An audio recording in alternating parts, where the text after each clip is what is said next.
And welcome to another edition of MnR Live TV Show. And tonight, from an undisclosed locations for reasons of security and insecurity, we present to you Special Guest A.K. Kuykendall. And we'll be talking about why behind the slaying of John F. Kennedy.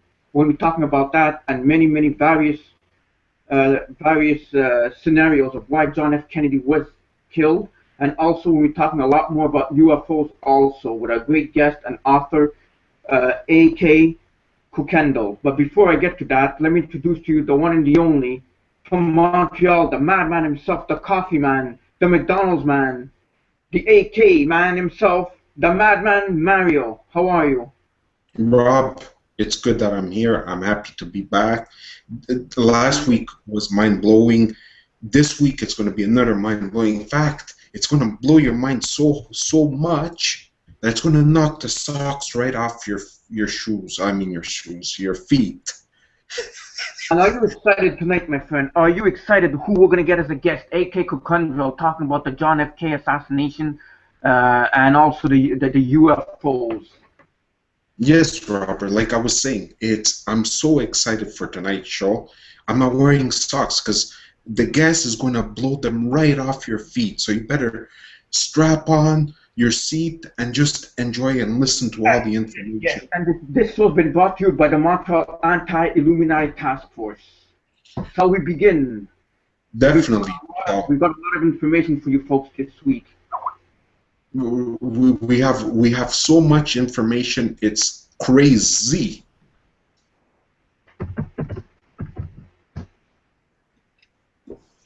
Okay, all right. Let's begin. Right. How's your coffee? Good. Your coffee's good. I just finished my coffee here, right here. Rob, My this is not a coffee cup. It's right here, Paul. The cup. It's right here. Yes, Okay. I know, Robert. This is not a coffee show. I mean, we got a lot of business to take care of. This is not me. I know we love coffee. What would this world be without the coffee bean? Anyhow, this is who I am. This is me. I'm gonna be. Oops, I did these things. It's not supposed to mean this. I'm not part of the Illuminati. I'm doing this because I'm excited. But anyhow, enough of that. I'm gonna be switching over to show you what you need to see. Because what's this show without seeing? It's not a radio show. It's a video audio show splashed together. Anyhow, all right, let us begin the show. Let's go, because me, I could just talk about this the whole day. Just what we talked about. We can't do that, can we? No, let's get on with the show. Okay.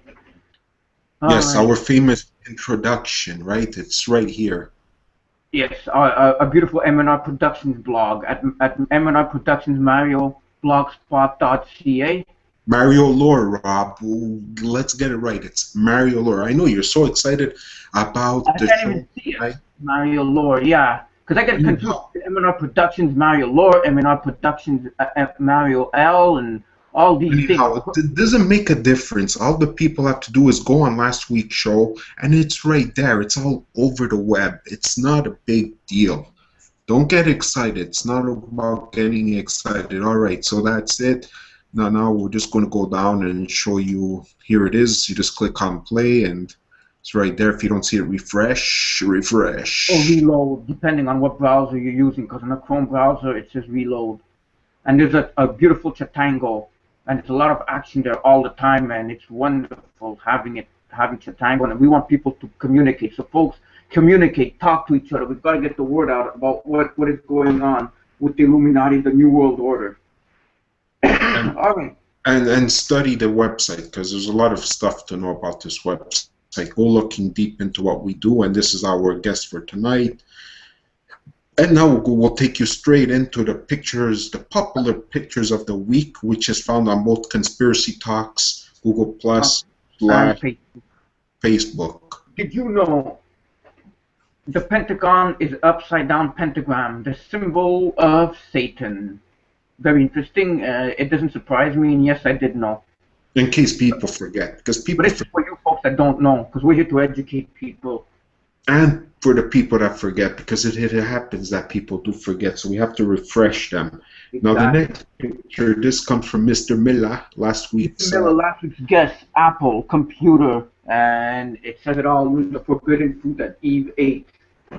And at the time when it came out, it was $666 plus 66. I mean, 0.66, right?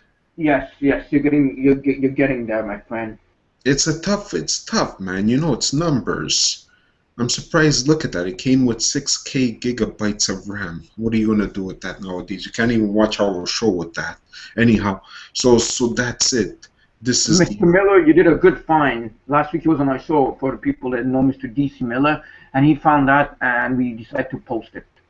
Yes, and they're tracking everybody down. It's not as good as people think, but anyhow, next. None of it are. These are not cell phone towers. Look up Gwen Towers. No, this looks like some kind of robotic secret communication center that are monitoring everybody. It doesn't look like Big Brother to me. Could it be HARP? It looks like a type of HARP. I think it might have to do something with chemtrails also, for sure, and monitoring us too. Oh yeah, definitely. What about MK Ultra? Well, that too. HARP is part of them. In HARP, there's MK Ultra that they send signal waves to people, and they hear stuff, and they listen to certain words, and when there's a certain key phrase, it puts them into a trance, and afterwards they just do what they're told to do. This, I believe, involves everything. But it's okay because they're also using this to listen to our show. It's okay. Get more public. Don't forget, it's a worldwide transmission, worldwide, all over the place, and this show will be on YouTube after, and all the links to the show will be under the description. Okay, if I were the global elite, I would build drills and make cities underground, then annihilate everyone. And I think that's what they're trying to do. And I don't know if it's going to work, but at the end, they'll perish like everybody else. We've on next. Okay, next. Sorry, somebody was right. Dear Syria, we've lost control of our government. Yes, you have, and just what it says there. There's a lot of stuff happening, and it's working. It's working hand in hand with what's going on. The big world crisis of ISIS, the crisis of ISIS, as I call it, and it's very, very much have to do with Syria and how it's all a psyop, folks. And you know what? This is for us, the awakened Americans. Well, Canadians, Americans. But, you know, Americans, you know, wake up, people. The whole world, we want to wake up, not just Canadians or Americans. We want to wake all of you up. But it's happening. It's working. All right. The problem is we are not eating food anymore. We are eating food-like products. It's true. The chemicals that we eat, it's unreal, you know. I mean, meat is not meat anymore. Know what I say? If you can't understand the words that you're eating, like half the ingredients, I don't know what the hell that is. We need Google along with us all the time to tell us, to explain to us what we're eating. You gotta ask yourself, what the hell am I eating? It's not like going out, grabbing an apple and saying, yeah, this is an apple. The main ingredients is apple. Well, that's what they're saying. Well, our phone here, so we could Google it, and we just want to say that our guest is going to come on at 8:15 p.m. for you people that just joined us, because we forgot to say it. Okay, go ahead. And we'll put in the description also the exact time when he comes on. All right, so we've on next. Okay, next, right here. Oh, tidal wave flood city. One new $100 bill and missile impact on one new $100 bill. Okay. Basically, it's when you fold a $10 or $100 bill. This is, well, sorry, the $100 bill. When you fold it, this is what you get. And also, what is saying about a flood? You know what I mean? I don't know why. What are they trying to say? Exactly. Something's gonna happen later on. According to the new FBI guidelines, if you use cash on a regular basis, you are more than a terrorist. The state would prefer to use interest-accruing credit cards to support your local Rothschild central banking cartel, which is true. They want everybody to get indebted to them, indebted to those reptilian Rothschilds. That's what I call them. To enslave us. Yeah, that's That's what I what it comes definitely down call them. to. All right. Speaking of slaves. How much money is the government making from student loans? More than ever. Every Fortune 500 made in profit last year. Now that's a lot of darn money right there, and it's not good.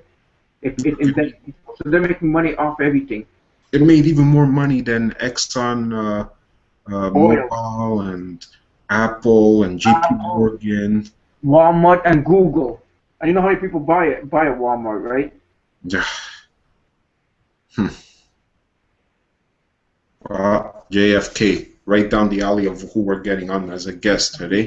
JFK later on at 8:15 about John F. Kennedy attempted to put the U.S. back on a silver-based currency.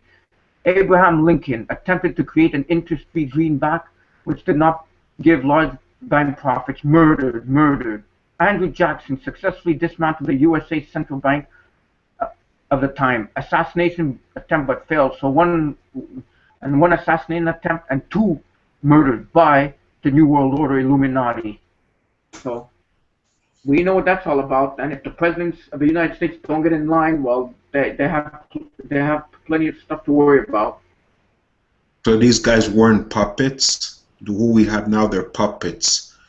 They're following what the Illuminati wants them to follow. These guys didn't want to follow. And that's what happened. In case people forget, for the newbies out there, I want to know what conspiracies we're up to. Speaking of Illuminati, our next picture. For a corporation in the prison business, prisoners are their chief producers of revenue, and empty beds mean poor profits. It sure does. Look how they got everybody locked up. And that all-seeing eye watches over everything that happens in the pyramid. Wouldn't you just like to poke that eye out? Yeah, but they'll have another eye that will keep watching. Then one goes down, the other one takes over. I just hate that eye. Anyhow, remember the ones really in control are never elected, and they have their all the different various agendas right there of who's controlling what. Not right? The government. So why are we even running? Why are we even going to elections?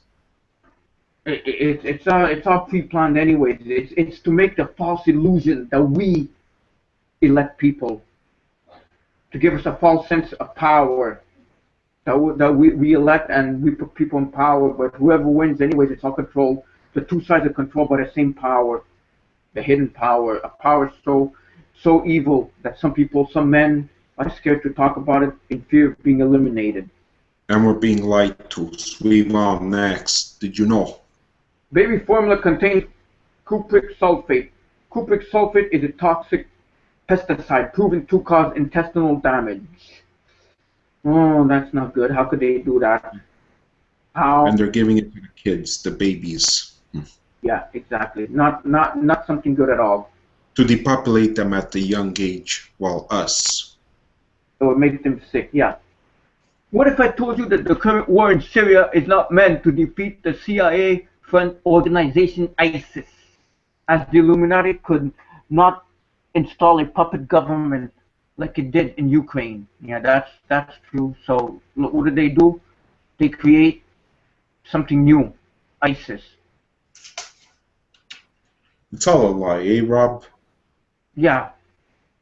Because a central bank conquers the Middle East nations for Zionist ISIS and the illegitimate foreign military forces. So you see what happens. It is no good what they're doing, what the Illuminati is doing. But the media doesn't want you to know this. Nobody wants you to know this. No, they don't. Not at all. All right. Speaking of the media not wanting to know you, this is another thing that happened. Oh. Never forget the USS Liberty, June 8, 1967, 34 Americans killed, over 170 wounded. Why the US Liberty was attacked by Israeli warplanes and warships? We'll never know, will we? No. Well, there's an evil agenda behind it, but we, you know, that's a whole show in itself. Warned you about the Illuminati in '96, the conspiracy talk, and you didn't know what to listen, and now look at what's happening. Isn't it wonderful? It's the conspiracy talk, it says right there. Yeah, it does. That's definitely. I mean, you know. Yeah. But they were warned. I mean, so we were warned, and you know, everybody was laughing at the time. So back then, when there was the internet, but it wasn't nearly the way it was now. It was just more writing than anything. The internet back in '96, but now it's like it's easier. And I know that the elites they're upset that they created the internet for us. And this is why they did it, to divide and conquer. Yeah, all the races, all the rich have to do is divide and conquer between Christian, Catholic, Muslim, Jewish, liberal, pro-choice, conservative, pro-life, Republican, Democrat, left, white, Hispanic, race, Asian, black, communism, anti-American, nationality, American capitalism, Western and Eastern. Yeah, well, that's what they like to do, to cause chaos and create havoc everywhere. Like that, we can't band together, and the 99% fight the 1%. And this is the final picture. Okay, I'm 80% sure Sandy Hook was a false flag, but I'm 100% positive the government's official 9/11 story is complete BS. Yes, and I do agree. Complete 100% BS. So that's the pictures of the week. I'm glad that we had it on, and these pictures were so popular on both Conspiracy Talks. Google Plus, which is right here, Conspiracy Talk on Facebook. And there's a Conspiracy Talk on Facebook. 34 new members just today. That's wonderful, isn't it?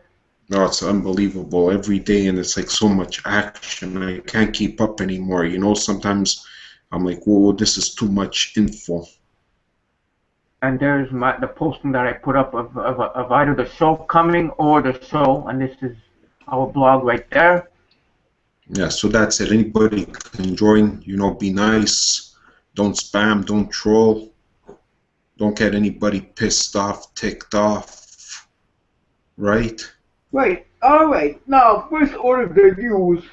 Yes, the news. That's what we ordered. That's what they ordered. I found the other day, and I said we must just at least bring it up. France moves to outlaw conspiracy theorists. In addition to its new law against condoning terrorism, the French regime has plans to outlaw conspiracy theories and prevent French citizens from accessing websites deemed conspiratorial. Isn't that horrible? Yeah, Rob, we're being targeted. So that means our schools are probably not even getting. It's not going to soon get seen in France anymore. So get ready, people, to enjoy it. I don't know how they're going to watch this show. I don't know, maybe through YouTube. Through YouTube, it'll be seen. I don't know, but that's it. That's what France is doing, and I think a very, very, very dumb choice on their part. Yeah, they want to stop us. You know, that's the whole thing. They want to stop us. Speaking and of, here's stopping us right here. U.S. government uses trolls to attack conspiracy theorists, and we know that because we're always being attacked, aren't we? And not just like we're attacked on a comment or two, but they complain like they keep complaining on the different videos. Like if you don't like the videos of ours, simply just don't watch it. But they go and complain and call us names. And not just that, but they do death threats, wanting us to die. Yeah, one time I got a phone death threat, and you got threatened on the internet. It's not fun. No, I know. We're used to it. We know what's in store. We know all about it, you know. No, well, this is what happens. You know, you're playing with fire, and you know what happens when you play with fire. Eventually, you do get burned, but we're trying not to get burned because we're using materials not to burn us. Right. Okay, the next one. Sweep on next. right here. Scientists at large Hadron Collider hope to make contact with parallel universes in days. Scientists conducting a mind-bending experiment at the Large Hadron Collider next week hope to connect with a parallel universe outside our own. Well, it was But supposed to turn on today, right? yesterday no, today. Yeah, you're right. Today, but it didn't happen. So I mean, this is just to tell you that what are they trying? What were they trying to do? Are they like trying to? This is why I put this up. Were they trying to open up a portal like what we saw in the movie of what was it called? The Avengers, where they Yeah, open up a portal and or a parallel universe. In the sense that if there's a multiverse with infinite amounts of Earths in it, of worlds, parallel worlds, with just like slight discrepancies from what we have here. So yeah, who knows? either they're trying to open up a parallel universe, a black hole, a dimension, a portal. It's not good. Who knows what they're really up to? It's like that's the question. What are they really up to? I could tell you one thing: it's nothing great, that's for sure. And this is, I think you sent it to me. I don't know if it's any use, but eventually, you know what they're going to do, eh? They're still going to go on with it, but Yeah, scientists at large hope to make with parallel universe in days. Yeah, hope to make contact. yeah, it's the same. It's the same. I think it's basically almost the same information that we had from the previous one. But we want to show you guys this to show you that when we get sources, we make sure that there's different sources to everything. That it's not just one thing that we pick up because we like to every piece of information we put out there. We want to make sure that it's there and that it's legible and it's true. But that's my question, Rob. What were they trying to? I think everything What and are they expecting? everything and anything. And this And is it, because I know a lot of people were saying we should do a show on this, maybe one day when it yeah, becomes successful. But small metal piece delays restart of CERN's Large Hadron Collider. So yeah, it's been delayed, but I'd like to go there to see. I'd love to see this machine, wouldn't you? yeah, Officials say a major glitch will delay the restart of Europe's multi-billion-dollar Large Hadron Collider either a couple of days or more than a month. They don't even know how long. that's a good thing. We don't need to know. Sometimes what we don't know sure won't hurt us. Exactly. But the problem is one day they will open it when we don't expect it. God knows what's going to come out of those portals. It mustn't be that great. That's what I think. No. You know, it must not be that great at all. So this is back to where we were talking about C81. I mean C51, I should say. I don't know where 81 came. I guess it's the 8 from 8 things. And this is the condensed version of Bill C-51.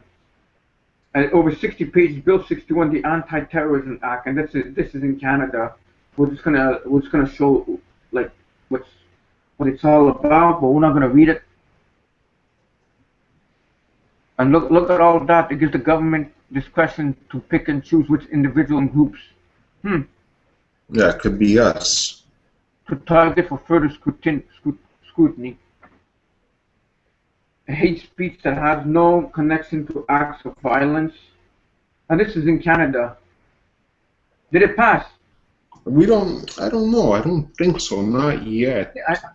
From what I saw, it didn't so far. And let's I'm keep it working that way. on it. Rob, they're studying it. It will severely chill freedom of expression. Well, I'm sure they're gonna put you and me in the FEMA camps or whatever they're gonna call them here, the re-educational camps. You know, it's all about control, and this bill is nothing but control. And it's going to be against us, the good people, not terrorists. Because terrorists, who's the real terrorist here? Certainly not us. It's You know? it's who controls everybody. The hidden government, the secret government. The 13. That's the bloody 13. So Anyhow, that's that. But now we're gonna get back to talking about 9/11 because it's very important. 9/11. 9/11 truth. Judges shocked by first time seeing video of WTC-7 collapse in Denmark court. I remember seeing this, but the way it fell was just like, bro, it just like toppled upon each other. No, Rob, it just fell. Nobody knows. No plane hit it. Why did it No, fall? that's what I mean. It just like all of a sudden, boom. I'm Like, how sure come the other buildings didn't there must fall? be listening in there. Yeah, they probably had the controls to Oh yeah, demolish those two towers that are, well, the two twin towers. it's already what 14 years now. Hmm. But what would this show be without that 9/11 talk, eh? I know. I mean, it'd But be pretty lame, pretty darn lame. And what would this show be without you this know what guy I think right of him? here? You know what I think of him, and it's cheap-ass computers. Bill Gates warns of virus worse than Ebola. We are simply not prepared to deal with a global epidemic. What's that eugenics planning now? Something worse than Ebola. Software. Yeah, virus. So Rob, it comes down to we know where the viruses come on the computer. He creates them himself. He does. Bill Gates has spent a lot of time in the field of vaccines and medicine, so much so that they may consider him to be one of the world's foremost experts on vaccination and disease trends. He spent millions of dollars in his own money investing in vaccines. All right, let's go to where it says about something worse than Ebola. In his latest claiming that a virus even deadlier than Ebola may be on the horizon, according to Gates, should such a virus start spreading, the world is ill prepared to handle it. The Ebola epidemic in West Africa has killed more than 10,000 people. Everything good can come from this continuing tragedy that Ebola can awaken the world from a sobering fact. We are simply not prepared. We're a global epidemic. So I think they're up to something. It's just sad. It's real sad. You know, these are the criminals, not us. They want to lock us away, but these are the criminals. These ones doing these But don't forget, viruses. these viruses and everything, they have the cure. They probably take the cure themselves. With every virus, there's a cure. It's all for depopulation. What does Bill Gates know? We do not know. I'm sure we're No, gonna find out something worse than Ebola. But I thought that was like the ultimate. You? no, Rob. There's always something worse out there, and that's the thing, you know. But it's all fear. Don't forget, they're putting Ebola as fear. Speaking of controlling, Nestle continues stealing world's water during drought. Nestle is taking California's aquifers from Sacramento, taking 80 million gallons annually. Nestle then sells the people's water back to them at great profit under many brand names. Not good at all. no, you see that now. This is not right. I don't know what's worse between Bill Gates putting Ebola and water that we need so much, you know, and Nestle. What are they putting in there? Fluoride, Probably. you know? No, I think what Bill Gates is trying to do is just as bad. He should he should stick with his computers and make computers that don't need updates every damn week, every damn month, and we need viruses and it's so expensive. Yeah, antiviruses. Antivirus, yeah, that damn eugenics. I mean, there's no way out. No. There's really no way out. No, this one's going to hold on. Let me just see if I can make it a little bit bigger, enlarge it, so like that. Okay, now this one here. 10 things you didn't know about Libya under Gaddafi's so-called dictatorship. What do you think that you hear when you hear the name Colonel Gaddafi? Tyrant, dictator, terrorist? Well, a national citizen of Libya may disagree, but we want you to decide. Gaddafi did amazing things. In Libya, a home is considered a natural human right. That's good. That's wonderful. So Gaddafi is It wasn't bad after all, like the media and... Look at this. Number 2, education and medical treatment were all free. Since when is education free and medical treatment? Gaddafi carried out the world's largest irrigation project. Who would have known that he was going to do something like that? And that's why he died, because he was good for the people. And apparently, you know what? Apparently, from what I was told, and I can't find it on the net. If someone can find it, please point it out to us, that Putin gave homes away to gave all the residents, or how can I say it? The civilians, the people. What, for the Olympics? No, the people, the Russians. He gave them all homes. That's what I was told. Number 4, it was free to start a farming business. That's good. A bursary was given to mothers with newborn babies. That number 6 kills. Electricity was free. No electric bills. Cheap petrol. Wow. I'm telling you. Gaddafi's raised on the level of education.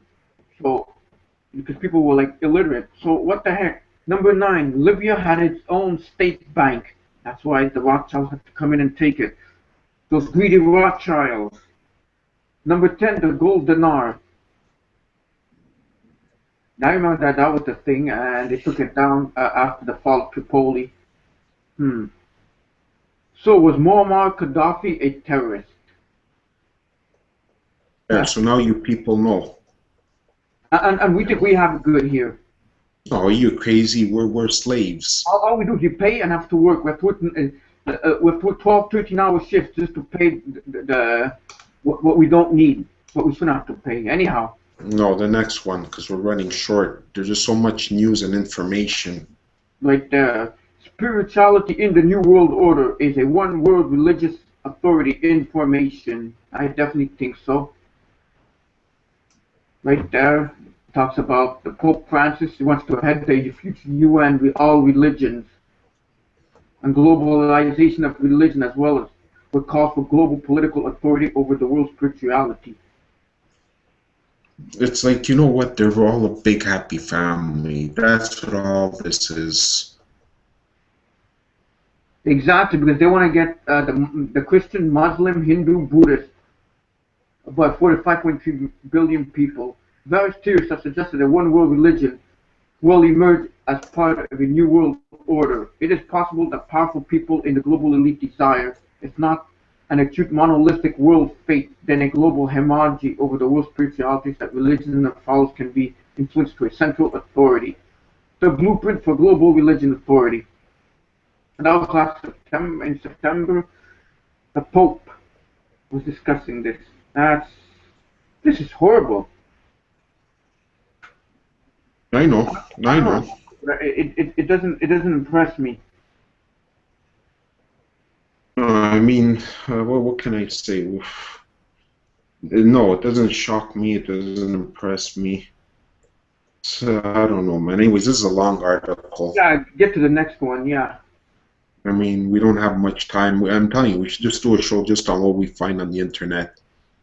And then we're gonna get a guest at 8:15, A.K. Kuykendall. Yes, again, I'm excited about that. Yes. Minsk's peace deal for Ukraine is falling apart. As printed by everyone by the Western media has barely noticed, Minsk 2.0 is falling apart. The reason this is happening is the same reason the collapse of Minsk 1.0. Both Minsk 1.0 and Minsk 2.0 both contain two parts. One is for ceasefire military disengagement. The other is for political process involving first a law for the special status of those of Ukraine's eastern regions that are resisting Kiev for negotiation process. That will result in a new constitution that will grant the same eastern regions significant autonomy with Ukraine. Anyhow, you know what I say to this? I say, like I kept saying before, don't think that the governments have all the answers, because they don't, and don't be fooled when they say about a treaty, because peace treaties, you'll never get them from governments. That's what I'm trying to say. That's the whole point of that. It's smoke and mirrors. That's what it is, just smoke and mirrors. Yeah, it's all rumors, and there's too much rumors, you know? Who controls the money an unelected, unaccountable central bank of the world secretly does? And look at that, yes, they do. An immensely powerful international organization that most people have never even heard of secretly controls the money supply of the entire globe. It is called the Bank for International Settlements, and it has the central banks of central banks. It is located in Basel, Switzerland, but it also holds branches in Hong Kong and Mexico City. It is essentially an unelected, unaccountable central bank of the world that has complete immunity from taxation and national laws. Even Wikipedia admits it is not accountable for any single national government.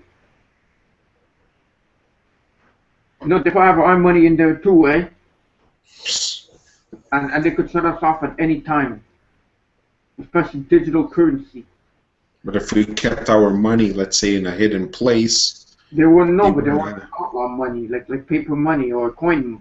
So just a click of a few keystrokes, they lock out of the system. That's how the mark of the beast is going to be.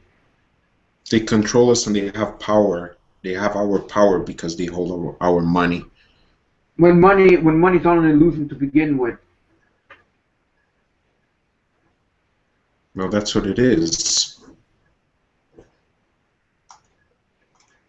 It's happening. More U.S. allies join the anti-dollar alliance. Yes, they want to collapse the dollar as making it like the American dollar. The United States government just went from "please, baby, don't leave me" to frustrated threats and whining. After the UK announced it will join new China-led Asian Infrastructure Investment Bank (AIB) as founding member for the last week, Germany, France, and Italy decided yesterday to follow Britain's lead and join as well. Welcome to the beginning of the end of U.S. dollar domination. It's happening. Domination. For the past 2 decades, America was the undisputed global economic and political superpower. The entire world happily used the U.S. dollar, and hence the U.S. banking system. More importantly, the world happily placed its trust in the U.S. government. But there's a limit how irresponsible, reckless, and threatening you can be. Eventually, such behavior will catch up to you. The time has now come. The result is minus $60 trillion.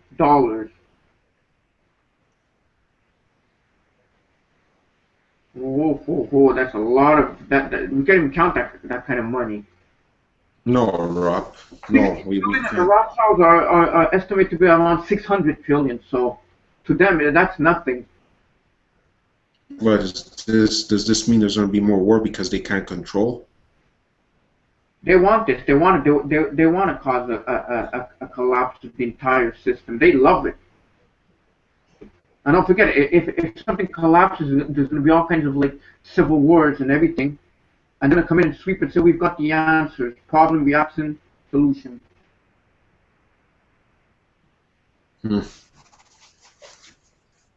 Just there. You see it right there. That's like, I mean, it's too much, man. It's too much. It's like, you can't really handle this. And last but not least, we're going to take you with UFOs before our guest comes on. We'll go to break and then our guest comes on. Pennsylvania UFO described as Star Trek shimmery. The witness first noticed a giant black V flying from southwest to northwest, pictured downtown Palemia. So Pennsylvania had a UFO, and it's like described as Star Trek shimmery. And don't you love Star Trek? Yes, I do. And you know what's funny? It's why are we seeing so many UFOs? That's the question. Why are there so many reports? What's happening? So many reports, but it's rare that mainstream media will talk about it, unless it's to say, oh, you see, we thought it was a UFO, but it's not. It was just like a balloon or something. Well, Rob, you know what? All these stories, all what we pulled up here, mainstream news will not talk about. I don't know why. It's like, it's so sad. Why aren't they telling us? They can't. They're told what to put. The Illuminati controls the media. The Rothschilds, they own it. So they can't put what they want. If they could, oh boy, that would be good. But they can't do that. No, I know Mario, they can. I Yes, hear I hear Trish wanted to come on the show for our break, yes. I know, I know. I'm holding her back because she and we're definitely going to go on wants to break. come And when we on. come back, we're going to have a guest come on, A.K. Kuykendall, talking about the slaying of J.F. Kennedy and a lot more when we come Yes, back so from this little break. So don't go anywhere, folks. no, don't go anywhere. And here she is. Find UFO cover-ups with the assassination of John F. Kennedy is a goldmine for conspiracy theorists. And that's just what author William Lester says he uncovered while conducting research for a new book on Kennedy. A memo written by JFK and addressed to the CIA in which the president requests confidential information about UFOs. In the verb before scene, top secret memo supposedly written on November 12, 1963, the president ordered the CIA director to organize the agency's intelligence files relating to UFOs and to debrief him on all unknowns by the following February. 10 days later, Kennedy was assassinated. The newly surfaced document is bound to add fuel to the undying fire surrounding the president's death. But first things first. Is the document authentic? Something odd about it. Lester, a paranormal researcher and author of the new book A Celebration of Freedom, JFK and the New Frontier, Wasteland Press, 2010, said he obtained the memo along with 2 others from the CIA under the Freedom of Information Act. The government regularly declassifies documents after a certain amount of time goes by, and then you have to file a request for those documents, Lester told Life's Little Mysteries. When I was in the process of filing, those letters had just become declassified and released to the public. This happened in 2006 or 2007, Lester said. At the time, I think other people were getting them too. The top secret memo hasn't turned up anywhere else besides Lester's book. However, and some archivists question its authenticity. A research technician at the JFK Library in Boston, who asked not to be named, was unable to find a carbon copy of it in its presidential archive, which holds copies of all of JFK's letters. We did some research into the presidential papers to try to find any evidence of an Oath 12, 1963 letter to the director of the CIA, John McCone. The technician told Life's Little Mysteries. Despite the fact that JFK kept carbon copies of all his letters, even the classified ones, in searching through the President's Office files, CIA, NASA, and National Security files, we could find no evidence of this memo or anything like it. Furthermore, it doesn't look like other the top secret memos Kennedy wrote during his presidency. Something is a little odd about it, the technician said. It is sanitized in very odd places. The director's name, the top heading of the document, which usually distinguishes which agency is generating it, and then the tiny top secret print at the top of letter. Top secret items are usually stamped in large dark ink on the letter. The missing link. Lester claims that the new declassified memo is thus a missing link in a conspiracy theory surrounding another document that many conspiracy theorists think indicates that the CIA killed Kennedy to prevent his involvement in a UFO cover-up. However, this second document, and thus the conclusion, is also suspect. This document, called the Byrne Memo, was passed to the French media in 1999 by an anonymous source claiming to be a former CIA operative. The alleged leaker said he worked for the CIA between 1960 and 1974 and pulled the memo, which experts have never verified as authentic, from a fire when the agency was burning some of its most sensitive files. In the Byrne Memo, the CIA director at the time, his name is blacked out, allegedly wrote, "Lancer, the CIA's caught an Emperor JFK has made some inquiries regarding our activities, which we cannot allow. Please submit your views no later than October. Your action to this matter is critical to the continuance of the group." The new memo, Lester said, proves JFK really was probing the CIA about UFO intelligence, and that the CIA might have taken steps to prevent this. If Kennedy had gotten some level of control of this issue from NASA or the CIA, who's to say he wouldn't have disclosed that information to the American public? Who knows where that would have led? Lester commented, given that most historians believe the Byrne Memo is a fake, however, The connection to the CIA's secret plot to assassinate JFK doesn't stick. Alternatively, even if the burn memo is fake but the newly surfaced memo is real, there are several perfectly logical reasons why Kennedy might have written it. Lester believes the president was interested in UFO intelligence for 3 reasons. First, Lester said, Kennedy was concerned that UFOs seen by the Soviets would be misinterpreted by them as being United States aircraft behaving provocatively. This may be what Kennedy implied when he allegedly wrote, "It is important that we make a distinction between known and unknowns in the event the Soviets try to mistake our extended cooperation as a cover for intelligence gathering of their defense or space programs." The second reason for Kennedy's inquiry could have been his obvious interest in space travel. At the time of his alleged writing, NASA was a new agency, Lester explained, and the whole question of outer space and life in outer space was at the forefront of everybody's thinking. Third, there was a natural concern about UFOs at the time due to a spurt of incidents thought to be sightings. In the 1960s, nearly everyone was interested in UFOs: JFK, NASA, the CIA, and citizens alike. Thank you very much, Trish. Wow, that was very informative. Nice voice. Exactly, and we're gonna have a guest talking about this, an author. We're gonna get A.K. Kuykendall talking about all this, and I'm gonna be getting him up. Are you ready, Mario? Rob, I'm excited. I'm looking said, forward. Are you ready? Rob, I'm excited. I'm looking forward to this, you know. Let's get A.K. Kuykendall on our show. Let's go for it.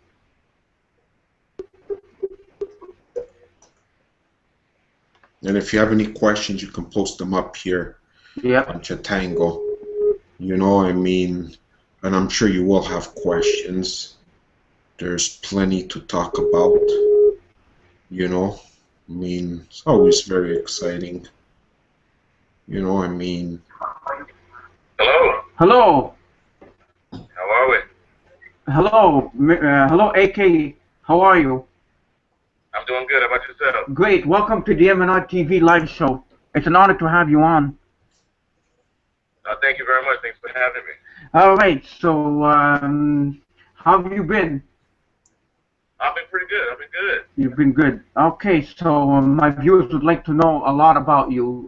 They've been requesting information. So, would you like to tell our audience a bit about yourself? Well, I can sum it up in a nutshell. It's something that my wife hates to hear. But I consider myself an unemployed, rightfully unemployable journalist rather than a book author. I believe that I'm the best there is or ever was. I seek the facts, the unfettered truth in every story. But if I don't receive those facts and people start to hide those truths from me, I pretty much take certain liberties with the telling of the tale in order to pee people off. And that's me in a nutshell. Well, that's one. Well, okay. So you've been writing many books, and you're currently writing a book right now, aren't you? Yes, I am. I actually completed it. It's known as Origins. Right. I've completed it, and it's not out yet. It was supposed to be out late last year, 2014, or early 2015. I had some issues by way of my agent and my publisher. But I will be blasting out on social media another tentative date of when I'm going to have that book released.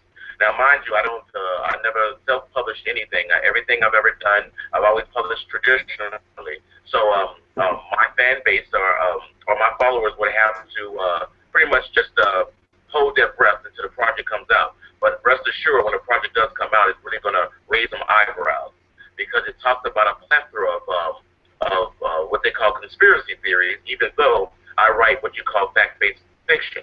But the percentage either way, but the percentage of fact versus fiction, I'll never tell. All right. So, would you care to tell us about the JFK slaying? And again? Would you care to talk about the JFK slaying? Of course I would. Everything that I've the beginning of the Conspirators Odyssey series per se had to do. It had everything to do with the JFK assassination. Most people keep, when it comes down, it's over 50 plus years. when it comes to the slaying of or the murder there of John F. Kennedy, everybody for over 50 plus years have been focusing on the who, what, when, where, and how. My focus has always been the why. Why did he get killed? Why did he have to get killed? And when I started to delve into that, I started to open up doors that I instinctively knew I wasn't supposed to open. So in order to protect my life and the life of my family, I decided to disseminate these truths or these theories and hypotheses that I've configured to you by way of fact-based fiction, giving you a little bit of the truth and a little bit of the fiction. So pretty much, if you are a true truth seeker, if you're a true truth seeker, you'll be able to read between the lines of what it is I'm trying to disseminate or trying to get through to you. But if you're an individual that just loves films and a good story, at least I got you too. You'll be entertained as well. But ultimately, my objective, my agenda is to disseminate truth and get you to read between the lines of history, because history has been cloaked from us for some time now, and even to the point where some of my research has gone back to the year 1917, where all of this started. And 1917 had something to do with what you call a super soldier agenda, and that traveled millennia. It just traveled for decades and decades and decades until it got to the point of a war known as the Vietnam War that Kennedy was going to put a halt to. But the Vietnam War had something to do with the Arms Division testing a new serum on our men in the field. But in order to test any weapon in the military, you actually have to have a war and test it in real time. You can't test it in a lab. And therefore, Kennedy had to be moved out the way in order for that agenda or that experiment to go forward. Now, of course, the experiment failed miserably. And you've heard of in the Vietnam War of our boys going crazy out there, looking like they were going insane. Yes. They were killing their own comrades. And in order to cover this happening up on these murders, murders up by their own troop members or their own squads, they designated a term called missing in action. And even though it was 50,000+ of our men died out there in that war that we ultimately lost, the ones that are missing in action take that 50+ upwards of 80 to 90,000 troops. So ultimately, it had nothing to do with all these things that you hear about when it comes down to the Russian involvement, the Bay of Pigs, the banking, all these theories that are out there. I tell you, my research has led me to believe it had nothing to do with any of that. It had everything to do with the Vietnam War. Interesting. And this serum that you're talking about, is it something like Captain America? You heard? Have you heard some of my other previous interviews? Yes. I've had. Yes. Because this goes away from Kennedy, even though it's all connected. Because Kennedy, I don't want to get tongue-tied. I really want to get this information out to you. So, Captain America angle had to do with Dwight David Eisenhower, President Dwight David Eisenhower. Dwight David Eisenhower was actually a test subject in a super soldier division. But the division that he was experimented on, he was actually one of these experiments. He was experimented on, dealt with his brain, dealt with how his mind operated. But ultimately, it was an experiment to try to prevent an extraterrestrial race known as the Calypsi Rayi, or the gray alien species, from being able to read his mind. And therefore, he was the one that led the treaty with this extraterrestrial race. And you've heard of the treaty, you heard of the Morocco Air Force Base, you heard of all that. Yes. He was charged with this duty in 1939 by Theodore Roosevelt and then Secretary of State Cordell Hull in the sub-basement of the U.S. Capitol building that still exists to this day, though Americans and anybody around the world knows nothing of it. And at that time, there were 4 alien beings that he was introduced to that were floating in glass tubes of formaldehyde. And that's when Eisenhower first laid eyes on these extraterrestrial beings. And at that time, he was charged with a task of being the humanities spokesman. and then the story goes on, from there. But he was actually, in 1941, I think the first episode of the Captain America came out. Yes. Actually, Roosevelt set this up because it was Captain America, the concept of Captain America was forged to give homage in two parts, to give homage or give a shadowed reward to Eisenhower for being a successful candidate in the Super Soldier program. And two, it was meant to take our youth and as generations go on, to convince us that when the Super Soldier agenda is finally realized in our world, we will be some more susceptible to it. So it was meant as a brainwashing or a psyop mechanism to get us to fully embrace the Super Soldier when that time comes. And that was the reason why the Super Soldier, or the comic book Captain America, or the character Captain America was invented. It was invented in two parts. Again, I repeat, it was invented as a covert reward to Eisenhower for being a successful candidate, and it was meant to be used as a weapon for our youth, us and the youth, to be comfortable with the idea of a super soldier. These super soldiers. But where my theory came from was one primary reason. The theory came from 1917, because in 1917, Peter Racewicz, which was the co-pilot to the Red Baron in Germany, shot a UFO out of the sky over Western France in 1917, on March 13th, 1917 to be exact. But the beings that they recovered the crash site, they recovered the beings. The United States of America, under Woodrow Wilson sent delegates down to Germany at that time, because right after World War I, Germany was in collaboration with the United States up until World War II, and the Third Reich rose, and we were against Germany at that time. But before, they always had clandestine operations. So we took Woodrow Wilson negotiated 4 beings to come to the United States.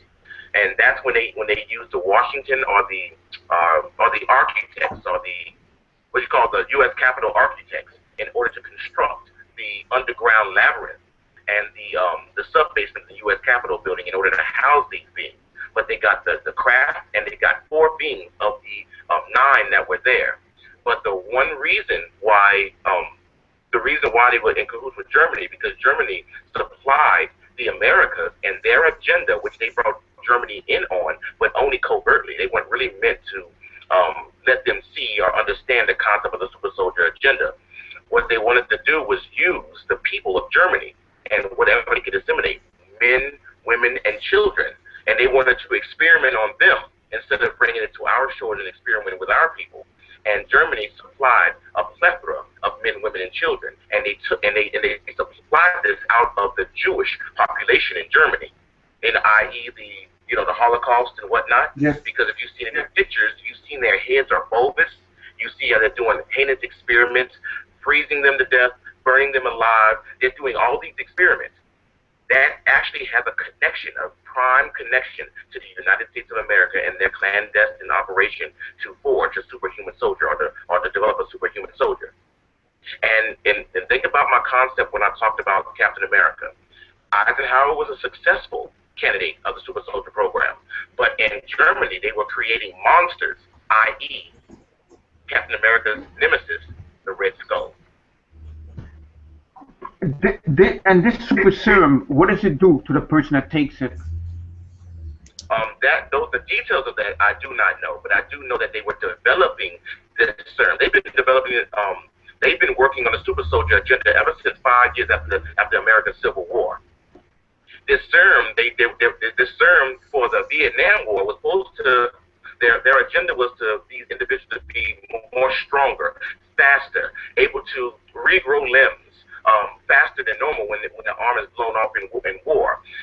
And if you do any kind of research or Google anything today, you will see that the United States Army is just now telling everybody about this, the new weapons or the new developments in military arms, and dealing with super soldiers, where they're talking about the same things that I allude to.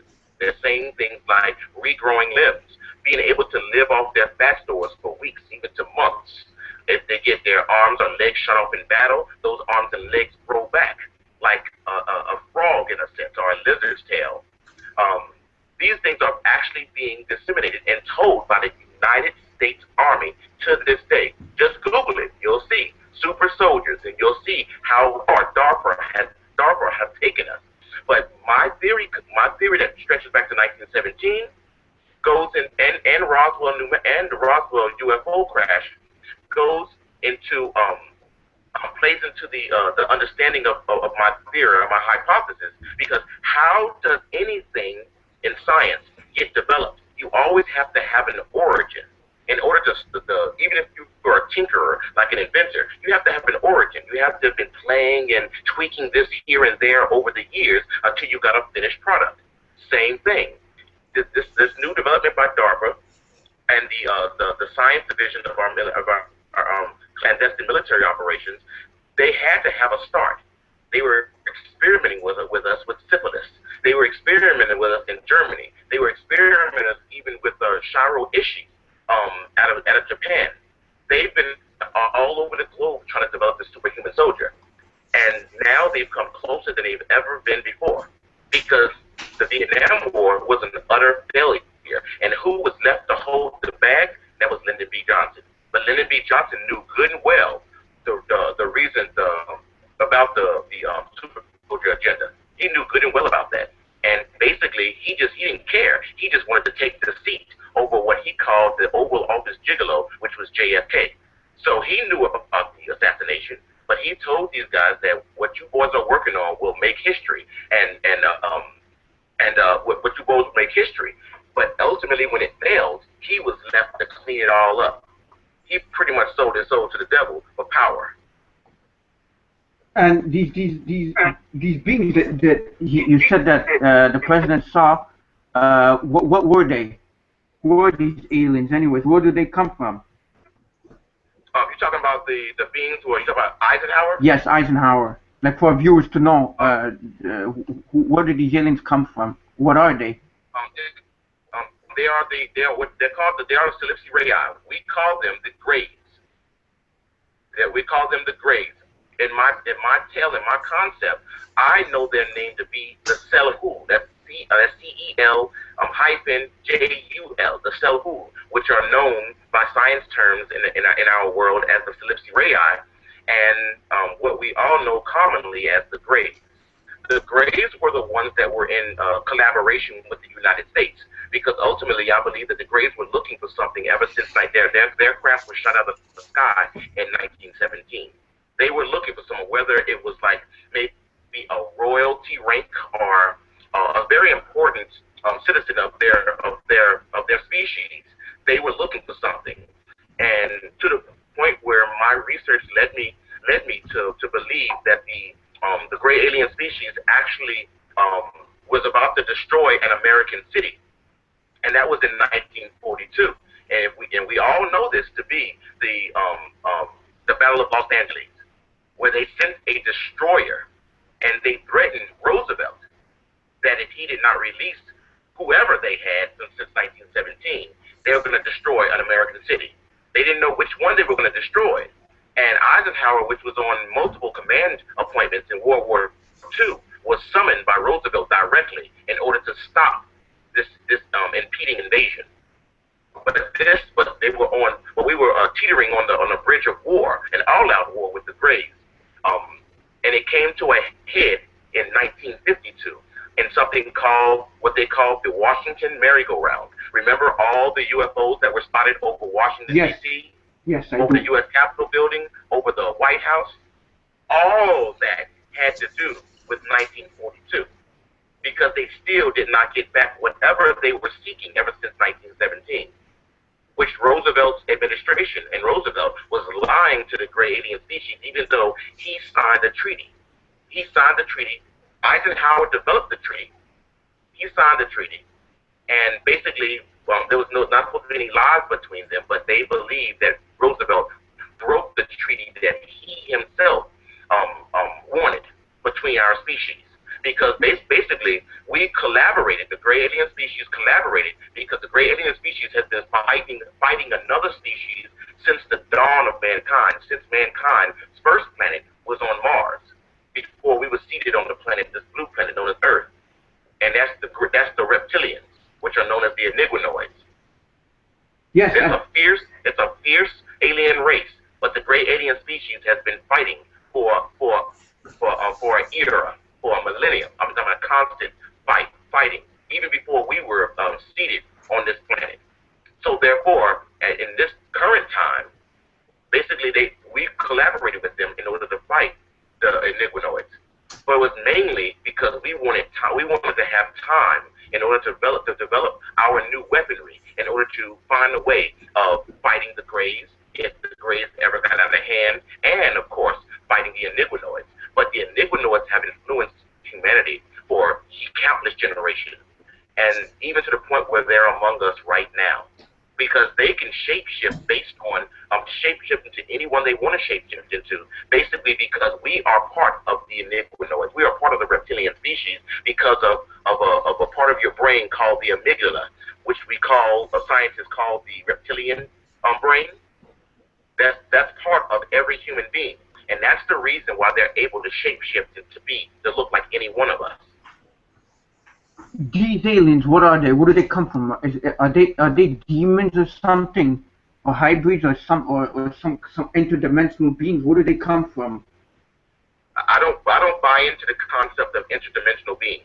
I believe that they're just space travelers. They're travelers from another world, another galaxy. I don't know primarily where they come from. I just know that they are real. They're demons. If you say words like demon, that means when people use terms like demons, they're talking in a religious context based on whatever they have been conditioned to through whatever religious sect that they've been in. Demons, angels, gods, devils. These are just things that they have been conditioned through all their lives, and they've passed that on to generation after generation after generation of their family bloodline.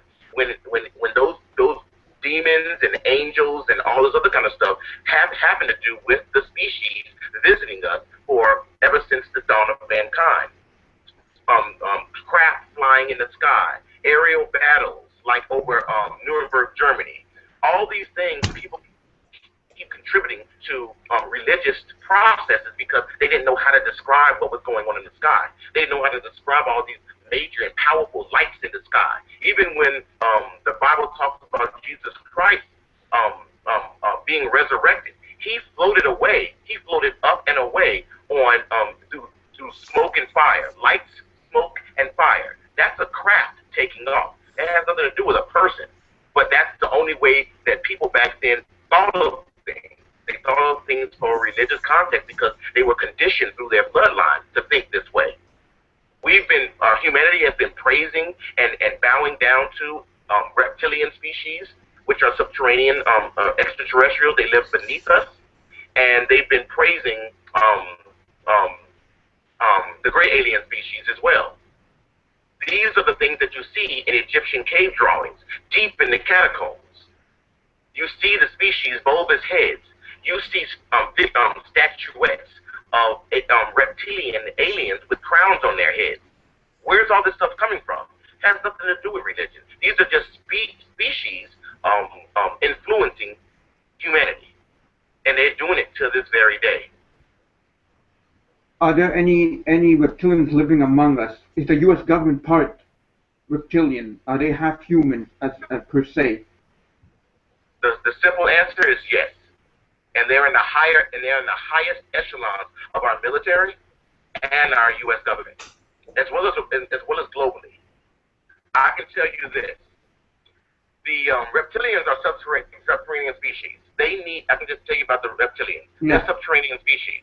The technology for nuclear fusion energy, that came from the gray alien species, because the gray alien species are scientists first and foremost. They created the reptilians before the reptilians turned on their masters, and then they created us as well, and they created countless species in our known solar system as well as beyond. It was the gray alien species that is the omega, the alpha, and omega. But they can't control everything. We are part of the reptilians because they were trying to make a perfect species, because they're trying to influence brain capacity.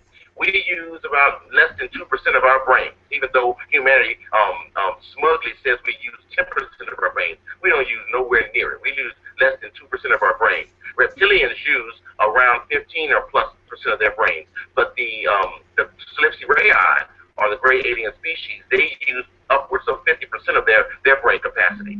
But they wanted to be able to create galaxies and solar systems and planets just with thought alone. But that's why they've been in the process of experimenting on developing a species that actually has a wider brain capacity. It's basically just primary, it's just experiments. But they can't control everything, and they have put in universal safeguards. They have the most powerful weapons, what they call level 15 or level 20 or level 35 tech. They have technology that humanity, which is pretty much in our infancy, we're not supposed to have. But between the battles and the wars for eons, that between the reptilian species and the gray alien species, the reptilians haven't had a chance of stealing some of their weaponry, and this weaponry that was stolen and having to do with fusion energy. And there was a reptilian that sent a letter to Roosevelt prior to him starting up the Manhattan Project, which was known as Albert Einstein, that I believe, my research has led me to believe that he was an iniquinoid. He was a reptilian. And he sent a message to Roosevelt talking about fusion energy and creating a massive weapon. So it was like we were, in a sense, coerced by the reptilian species, manipulated into believing that we cannot be destroyed if we were to set off these weapons once developed. So they got us to create these weapons, but it's like a double-edged sword.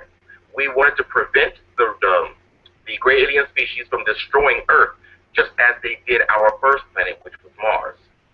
So basically, that weapon was used twofold for to prevent by setting it off on human beings or on this planet. It was to give pause to the gray alien species and never daring to just outright destroy this planet. And it was meant as a terraforming weapon to create the atmosphere that the reptilians need in order to come above surface for a duration of time, to live above surface and to wipe out mankind or enslave us. And that is warming the planet. And we hear about the warming of the planet. And you see, like in politics, in the Senate, Congress, and the presidency, why are they always talking about climate change? And even though it's common sense that the world is getting warm and we are causing it, you ever see people, no matter how ridiculous it sounds, they automatically say, "No, there's no climate change." You got to ask yourself the question: who are these people, or who are these people working for? I find there's too much. The climate is changing too rapidly. It's getting too much. It's getting out of control. I call it terraforming. They're changing the atmosphere to suit their genome. That's the reptilian species. That's what they're doing.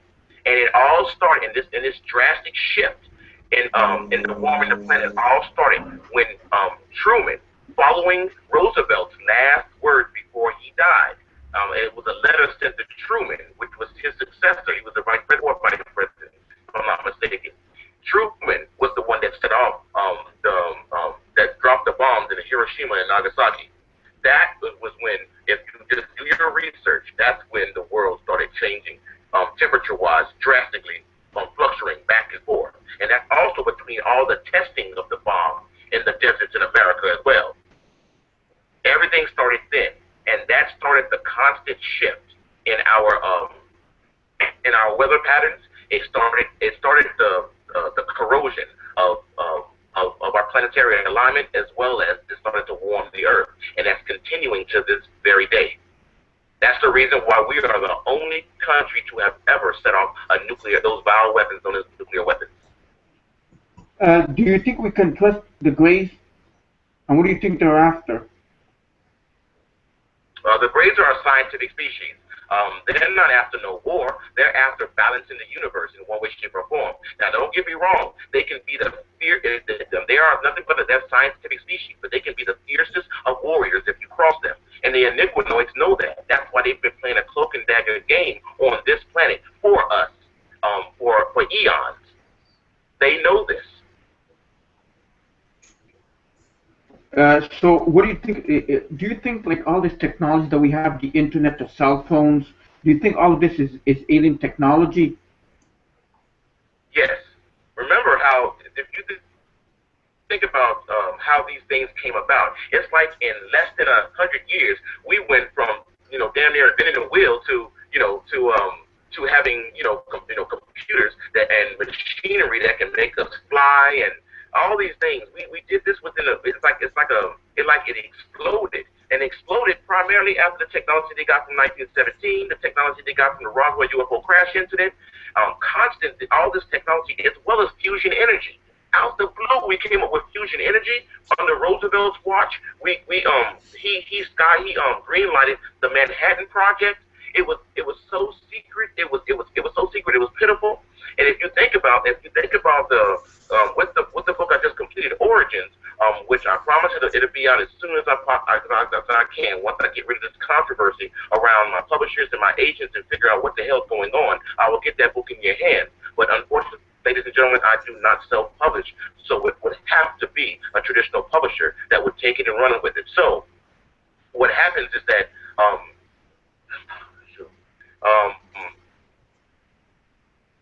oh my goodness, I lost my train of thought.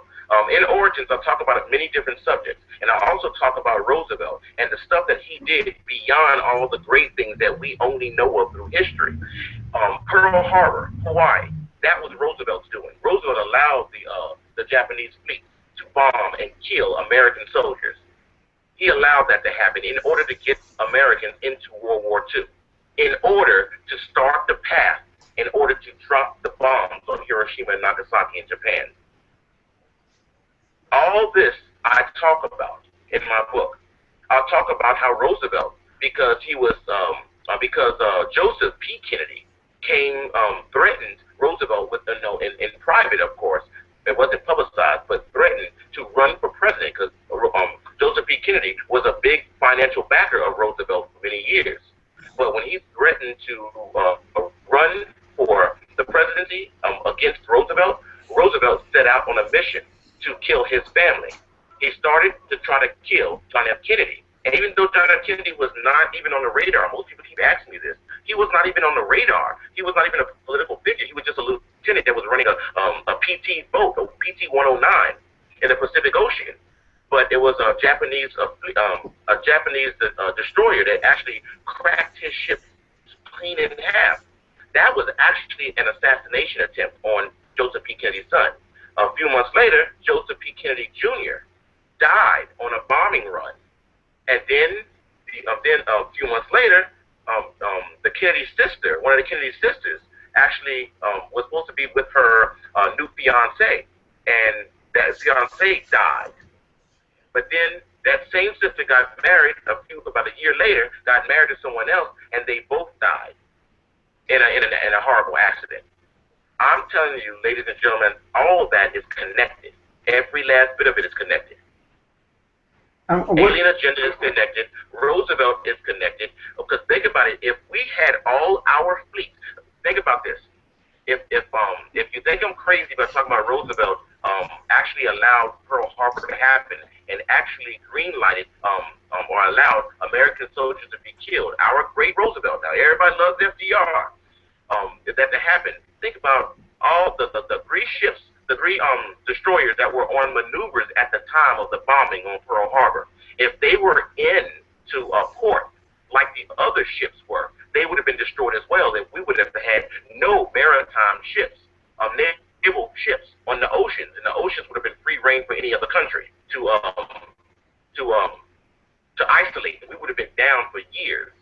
But those ships were on maneuvers at the very same time that the Japanese fleet destroyed Pearl Harbor and the men and the ships that were there. All you gotta do is read between the lines, you'll see I'm not lying to you. Right. Where does Obama fit in all of this currently? Was one thing about Obama don't fit into any of this. He's just another politician. Remember, Democrats and Republicans are two-party dictatorships that are fighting like hell to man over the masses of American society. Remember, taxation needs representation. That's why they fight like hell, because they want to have a power over the purse. They want to have control over our tax dollars. That's all they are. Don't ever get it twisted. None of the parties are any good. Not one of them. They got us fighting each other, debating with each other. They got us out of each other's throats. But long as they stay safe and secure and get a chance to continue to manipulate us by way of representing our taxes or the taxation, they're good as gold. Remember, he is nothing but a politician like any other politician. There's no difference. And since he's a president, like Eisenhower was, he was the president. He's the United States president, just like Roosevelt was. He was the United States president, just like John F. Kennedy was. He's bound under certain status quo, a presidential status quo, to toe the proverbial line. If he doesn't, he'll get taken out just like Kennedy did. But I tell you this, in my story, I allude to other research material that led me to believe that it was Eisenhower that actually spoke candidly and put candidly to John F. Kennedy and put Kennedy on a specific path. Because remember, Eisenhower was a grand general, a pristine strategist. Remember, we won the wars in World War II. We won the wars. He was a supreme strategist. I think he was using John F. Kennedy in a mission in order to awaken humanity. The things that he was trying to do by rolling all these clandestine operations into a concept known as DARPA, so he can pay a little bit more close scrutiny and close attention, because he didn't even have power to stop what was going on. The super soldier agenda, all the weaponry, all the wars that were the underhanded wars that were going on. He's just a politician. Eisenhower hated politics and hated politicians, but he knew it was the end justifies the means on why in November of 1952 he put his hat into the ring for the presidency. And later in November of 1952, he became the United States president. But in 1952, also, the Washington merry-go-round happened. I make a connection in my work that ties Eisenhower to the great alien species and the 1952 Washington merry-go-round. I tie all that together because I think because of Eisenhower's closeness with the great alien species, in order to get the great aliens back, because Eisenhower didn't believe in war, in proverbial war. He believed in diplomacy, and he knew when someone is more powerful than he was. As a strategist, that comes naturally. He knew that they were powerful. So the only thing that humanity could do is actually negotiate, create treaties, and stick to those treaties. But Roosevelt never stuck to any treaty. Roosevelt instructed Truman to never stick to any treaty. Eisenhower was the only one that was so close to this otherworldly species that he tried to do right by humanity by enacting diplomacy. And it came to a head at the Morocco Air Force Base. If anybody ever heard of him, that was leaked that he met with a gray alien species at the Morocco Air Force Base. That did take place. But at that time, after Eisenhower got through all the rigmarole about politics and all the politicking and all the back and forth, he got the gray alien species back, whatever they were seeking. He got them back as promised in 1942, when during the Battle of Los Angeles, where he promised the gray alien species that he would help them find what they sought. And that's why the gray alien species never fired upon Los Angeles, never destroyed Los Angeles. That's the reason why the gray alien species during the Battle of Los Angeles never even fired back at the 1,200 bombardment of anti-artillery aircraft, anti-artillery shells that were fired upon the destroyer and the ships that were ferrying the destroyer out there. None of those ships ever fired back. They never fired a shot down to the ground. They never fired a shot towards the covert planes that were in the air that night.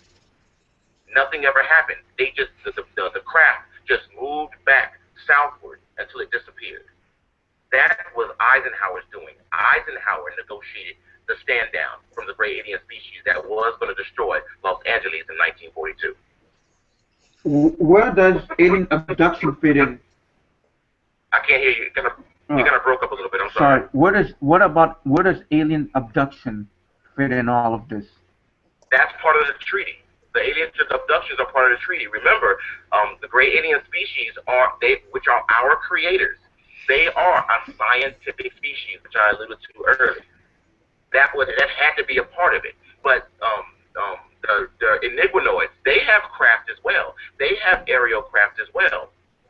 They've abducted us, but not by a means of any treaty. But they've abducted us as well. And that's where you hear all these horror stories about this and that. But you can also hear horror stories about the gray alien species. But the Enigmanoids, humanity, or the Enigmanoids, or the reptilians' primary food source. Even though they need us for other things, we are their primary food source. And that's information that our government does not want humanity to know. Because you'll have mass hysteria if they knew that they were in cahoots, or even know about these beings and don't tell us. You hear about milk carton campaigns where the kids are coming up missing. People come up missing and never be seen again. They're not in Walter White's vat of acid in that little plastic bucket he puts everybody, chops everybody up and puts them in, and they just disappear and get poured out in the stream somewhere. That's not Walter White's doing. From Breaking Bad. That is them literally coming up missing and disappearing by way of consumption by the reptilian species. And if you and your audience notice that there's a rash, even to this day, there's a huge number, even daylight sightings of UFO craft over the city of Los Angeles, California. You heard of that, right? Yes, You've seen reports of this.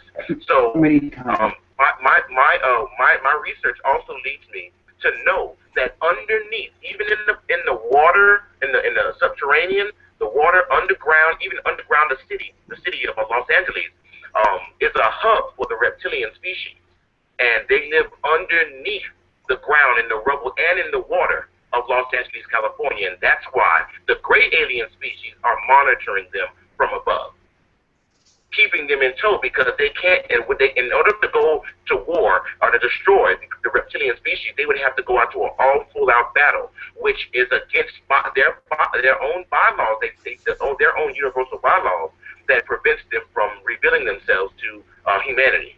Because remember, we are in our infancy. We are not supposed to know about these creatures or these beings, at least on that kind of level or that kind of plane, without full disclosure. And they need to battle the reptilian species.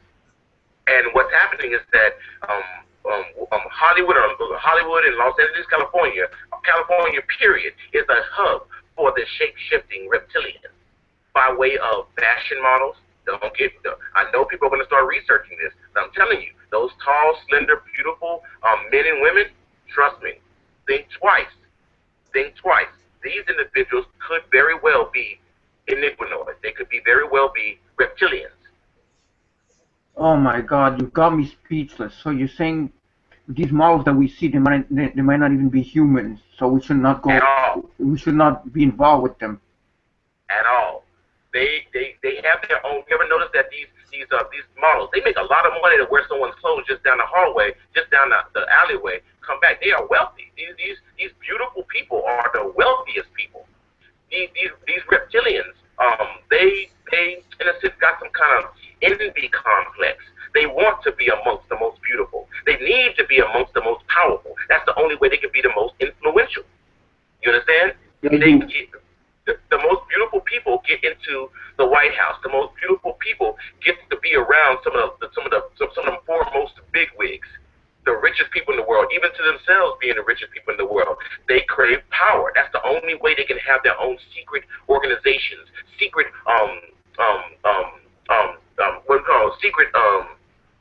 meetings and things that they're doing. But I'm telling you, it's just like the show V.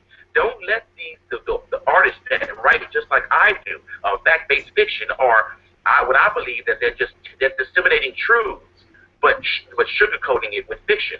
In the show a long time ago called V, where you tore off the beautiful face and you seen the reptilian behind the skin.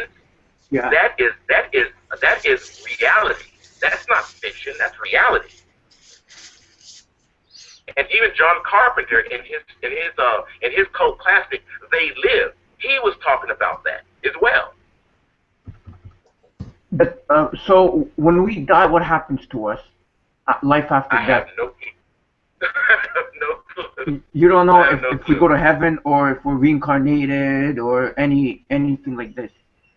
Again, if you're saying words like carnated, going to heaven, going to hell, you're talking in a religious context. I don't speak, nor am I of any religious sect or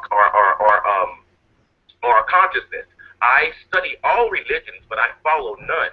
I don't judge any. The only thing I do is I study for self-awareness because I need to know why individuals in these religious sects are fighting each other. Why are they hating each other? Why are they disliking each other? Why do they think the way they think, act the way they act? Only thing that leads me to believe is that there's a certain thing called natural-born follower and a natural-born leader. A natural-born leader, even though they were conditioned from birth to be in a certain religion based on the generational conditioning by their parents and their parents and parents before them. Even though they were conditioned to be in this, a natural-born follower would naturally seek to be a free thinker, thinking outside the box, therefore going against whatever they were conditioned into, to the point where they gain a better awareness of what's going on in the world. But a follower, a natural-born follower, will automatically succumb to the conditioning from birth, and they will be conditioned that way until the day they die. That's just the way they are. That's just the way. That's a world that we live in. Natural-born followers and natural-born leaders. If you were conditioned from birth in ancient times, and you were, and your parents and your parents before them were worshiping a great alien or worshiping a reptilian species, you would grow up thinking that's natural to worship a great alien species or worship a reptilian. Same thing is with Jesuses and gods. Same scenario. Whether Christian, Buddhist, Voodoo, sadism, it goes on and goes so on and so forth. So nobody in the religious sense that they think when they die they're going somewhere. No one really knows that. No one really knows that until the day they die. Until the day they die, that's the only way that what their belief will be proven true or false is the day that they die. Not partially die and then come back. They're only going to tell you what's in their psychosis, what's been conditioned to them, because they're at the time that a follower or a person that's completely taken with religion, at the time that they die, what's on their mind is heaven, heaven, heaven, heaven, heaven, heaven, or whatever their idea of an afterlife is. They will be thinking that so concentratedly because they get ready to die that, of course, everything that they've been conditioned throughout their life is going to come up at the moment that they die. Same scenario. It's just conditioning. Conditioning can make you believe that your hand is purple, even though it might be black or white. Conditioning is conditioning. It's a part of us. It's part of psyops. It's part of science. It's like a military weapon that's been used and turned in on Americans as well as used around the world. It's a military weapon. Same thing. They condition you into believing what they want you to believe. That's life. So when you use terms like, do I know where we're going when we die? I have no clue. I don't believe in the heavens. I don't believe in any hells. I don't believe in their demons or whatever. I don't know. I have no clue. But when even in whatever religious sect that you or anybody else might be a part of, the only thing, even if it makes no sense to the people, the followers, makes no sense about the gods and the devils and the world and the planets and all this other kind of crap. If they say that that even if whatever the preacher is preaching, it makes no sense. You know what? Even if it doesn't make any sense, the preacher will say, "Just have faith." I call that the biggest con in the world. Just have faith. Even if it doesn't make any sense, just have faith. So pretty much, I can't get with the concept of just having faith. You know, if it doesn't make sense, it doesn't make sense. I need to be able to research it for self-knowledge. I need to be able to research it to understand it. And if I can't research it, I'm not going to sit back and just have faith. I'm just going to sit back and have faith that our three branches of government, executive, legislative, and a judicial, is going to look out for our well-being. It's not going to happen. I'm going to have faith in my fellow man to look out for me when I can't look out for myself. You can't have faith in that. You have to have someone has to show and prove that to me. You can't just trust anyone in this world. So that's my spiel on that. So ultimately, I don't know where we go. I don't know if we go anywhere at all. If we disseminate, if we turn back into dirt fodder or become back part of the earth, you know, because earth is alive as well. So I have no clue. I guess we'll find out when we die. Exactly. Yeah. Do aliens manifest themselves that way, or they're just tall and skinny? Talking great alien species? Yes. You mean manifest? In what way do you mean manifest? A viewer, one of my viewers is asking, do aliens manifest themselves that way, or just tall and skinny?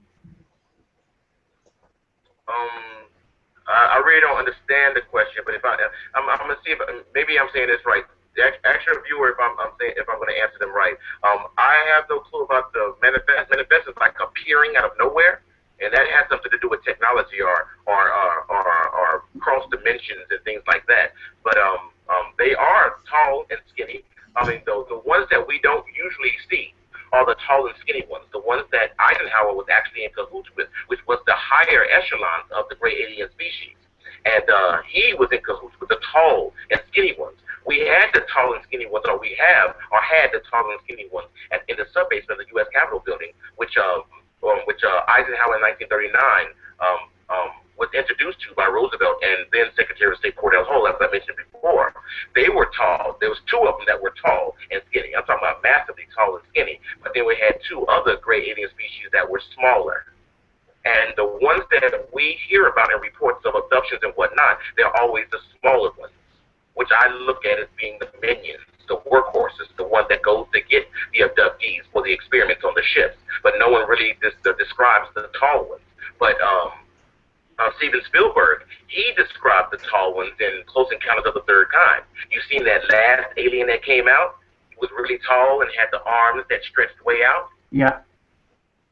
Steven Spielberg, he knew about the tall great alien species. Those are the ones that are actually in control. Those are the leaders. But the minions, the slave part of the Calypso-Rayon, the great alien species, are the smaller greys that we predominantly know of, because they are the workhorses. They are the ones that come to Earth to capture or to grab or to take away. They are the ones that do all that work. The taller ones, they do not do any of that work. They have, on their planet, they have a system quite like the British monarchy, where they possibly have kings and queens. They have a system quite like that, I believe. How does one... I'm sorry, and I also believe in 1917, by happenstance, that the Red Baron shot down a royal vessel.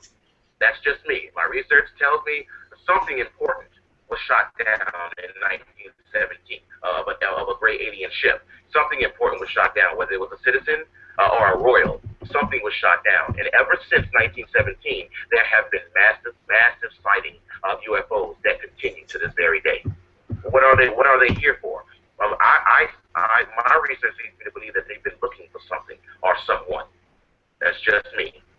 A question one of my viewers is asking you: do you have any thoughts on the Illuminati card, Church Middle Ages, that sold a UFO over a church?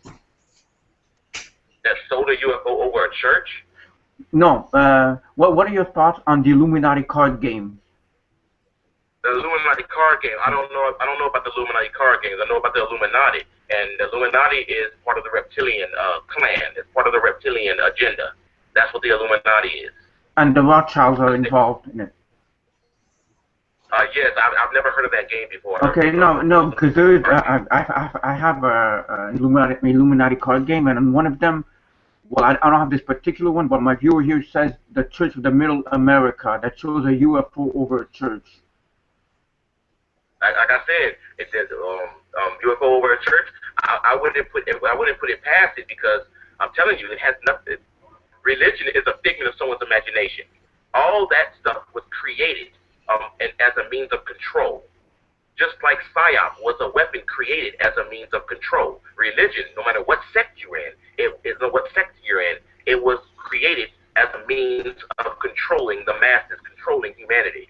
But it's always been led by an extraterrestrial race. It's always been seeded by an extraterrestrial race. It was just meant to give some kind of meaning to all these miraculous things that we've seen for generations. We've seen for millennia, for generations on end. The parting of the Red Sea, Noah's Ark, to give an explanation to all these things that's going on and what they were seeing in the sky.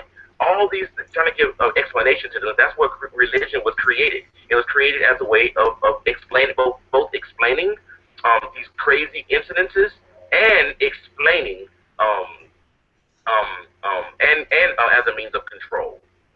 So I wouldn't put it past it. I just know that the alien species known as the reptilians have been influencing humanity from the dawn of mankind, as well as the great alien species that actually came in later on. Because when they seeded us, just like Noah supposedly had two animals of a species, that was just reflecting on what happened from Mars when in a lab they took the genome from the planetary creatures and the animals and humanity and seeded us on the blue planet Earth to live, grow old, and die.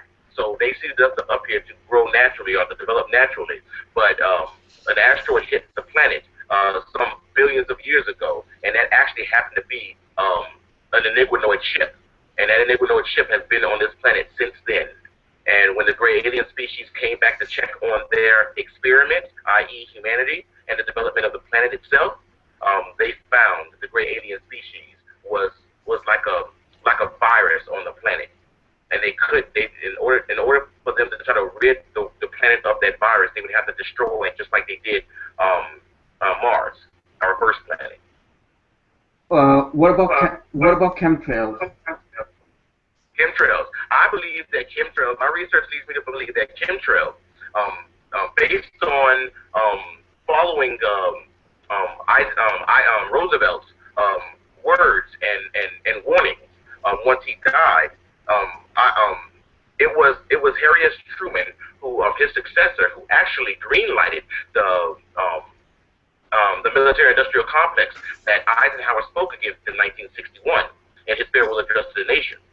It was Harry S. Truman who both developed the military-industrial complex and fortified it during his time in office tenfold. And I believe that the chemtrails were meant to be disseminated for generations, for decades, over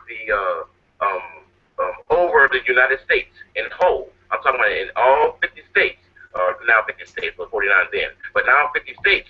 On a continual basis, this is a military operation, ongoing military operation, to make us unedible to the reptilian species, since they knew then, just like I know now, that we are their primary food source.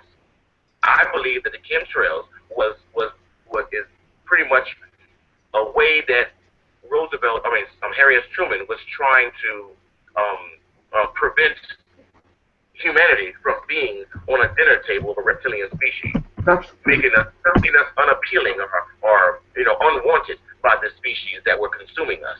That's incredible. What are they spraying us?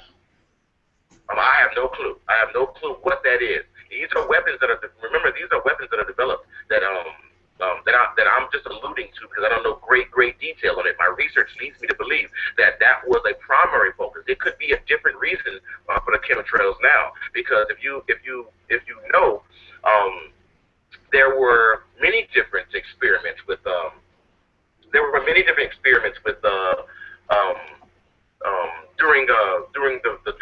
during decades that had to do with the military-industrial complex, where it comes to chemtrails. It came to the syphilis experiments that were around the world, and syphilis experiments on African Americans. There was a lot of experiments going on that they were experimenting on. So we don't know exactly where the weapons divisions of our United States military is headed, but I do know that Harry S. Truman was trying to be a hero, and that's why he fortified his efforts in the military-industrial complex so much that no president could ever undo what he's done. And that's why Eisenhower felt that when he became president. When he became president after Truman, he felt that, he understood that, because he could do nothing, because his hands were tied so much, he could do nothing to stop the ongoing objective or the agenda. And therefore he made a speech known as his 1961 farewell address to the nation, where the speech I know to be a coded speech. He talked about things like beware the military-industrial complex. He also said something that was very poignant that let me know that there's a code in his speech that only Kennedy knew about, because Kennedy knew about the speech before the American people knew about the speech. But he knew the details of a code behind the speech. And he said that native people must beware of becoming captives of a scientific, quote unquote, scientific technological elite.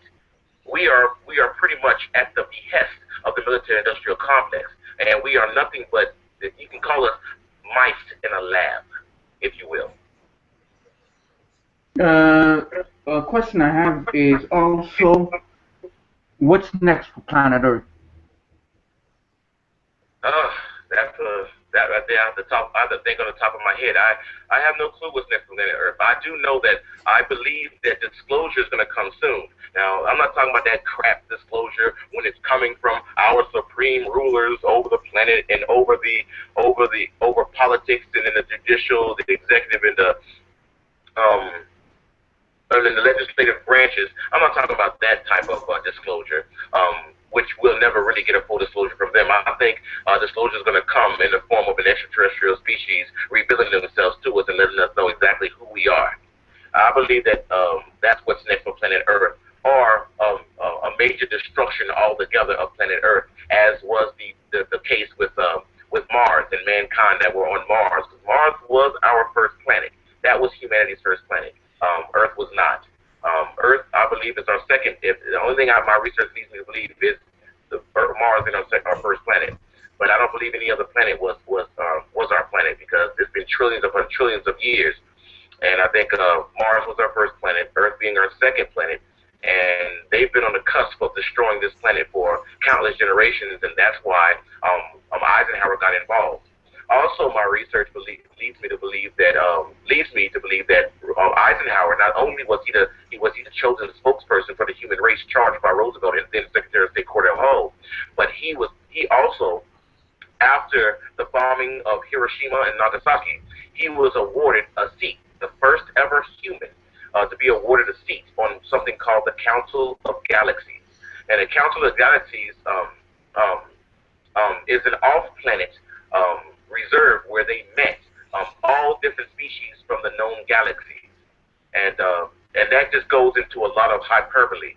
But you put two and two together and read between the words, read between the lines of what I'm trying to disseminate or get you to understand, you'll see that truth is stranger than fiction.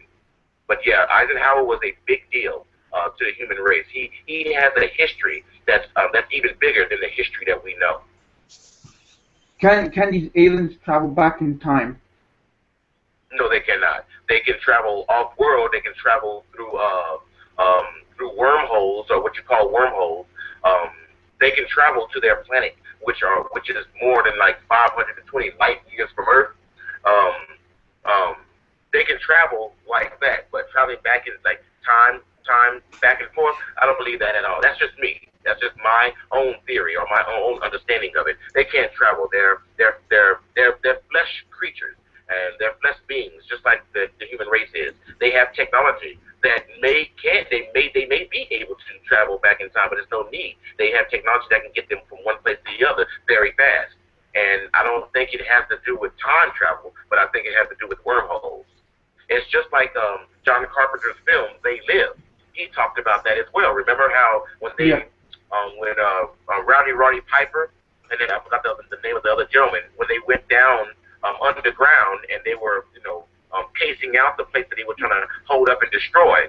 And they looked into a room, and every time, and one of the species of those aliens would get up on the platform, and then they would disappear, and a light would shoot off into space. Those are wormholes. That has nothing to do with time travel. Those are wormholes that can get you from one place to the other faster. Because what wormholes do is they bend both places to face each other at an inch apart. So pretty much you step off that platform and you step into on their planet, or to a platform on their planet. It's just wormholes. Wormholes bring everything closer, but that's not time travel. How does one get to see an alien if one goes to seek one out? Seek one out? I have no clue. I think it's by happenstance. I think it has something to do with your blood or your bloodline, or if your family at one time had been abducted at one time. I've had an experience with I believe that I was abducted at one time because of what I saw in North Carolina when I was a child. I was around 10, 11 years old, and it was at night, and I was walking back to my home, and it was on an open road near cornfields and whatnot, and not to go into too much detail, but I saw something hovering in the sky above the dike that was facing me when I was walking down the street with a bologna sandwich. Not to talk about the food I was consuming, but that's what I was eating at the time. And I remember just dropping my sandwich and taking off like a bat out of hell when I saw a light come on off to the side of this thing. And I ran so fast I got back to my mother's boyfriend's house, banged on the door, and the thing had lifted. As I was running, I looked over my shoulder, and it had lifted up in the sky a little bit, inverted itself, and went way behind the dark trees and out over the cornfields. And when my mother's boyfriend came to the door, I was acting really crazy. I was panicking. I was sweating, and I said, "Look! I want you to see, because I wanted him to see what I saw, so I don't feel like I'm crazy, nor do I look like I'm crazy." But ultimately, it disappeared before that happened. And when I looked inside the place that I just left my mother's boyfriend's home, head home, and when I looked in, it looked like everything had changed, and I had just left the place no more than 3 minutes ago. And everything, he had more cigarettes were smoked inside the ashtray, and the ashtray was empty and clean when I left. And there was basically everything in the place was really different, and it made it look like I was gone for a long time. It basically I had lost time. There was a lot of time that was lost. I don't know if it was an hour, 2 hours, I have no clue, but it was time that was missing, and that's when I knew I had an experience. But I don't know the details of which, because I'm not one of those people that go sit with a psychiatrist first. I can't afford it. I couldn't afford it then. I'm damn sure not going to try to spend my family's money on it now. To try to get someone to hypnotize me and take me back to that time. Because 9 times out of 10, I'm scared they're going to figure out that I'm like a chronic masturbator or something. I don't know. That's funny. If the aliens created us, who created the aliens? I have no clue. That's one thing I have no clue of. I do know that there's a countless alien species out there, but the ones that I know of to be the supreme are the ones that actually created the universal safeguards. And those universal safeguards, according to that goes along with the Council of Galaxies I talked about, which are amongst all the species. And these are the species, the many species and many different planets that they come from that live in harmony in our galaxy, and not in our galaxy, not just in our solar system, but countless galaxies and solar systems. They live in harmony because they have the Slitherion, the gray alien species. They keep they hold firm or guard firmly over the safeguards, the universal safeguards. But the one species that are trying to disrupt the universal safeguards, that have been doing that for eons, is the reptilian species. They've been trying to disrupt everything. And if you take my word on it, that remember the woodcut you heard about in Nuremberg over the what people saw in the sky, and an artist created a woodcut of a lot of stars and bright lights that were in the sky over Nuremberg, Germany. Yes. That woodcut described a great alien species and a reptilian species aerial battle. That's what that described. My research leads me to believe that's what was described. And it's in my book Origins. I talk about it in great length in the book Origins. And the reptilian species were driven from the planet Earth. At that time, on that day, when that battle ended, the great alien species were driven back to their home world.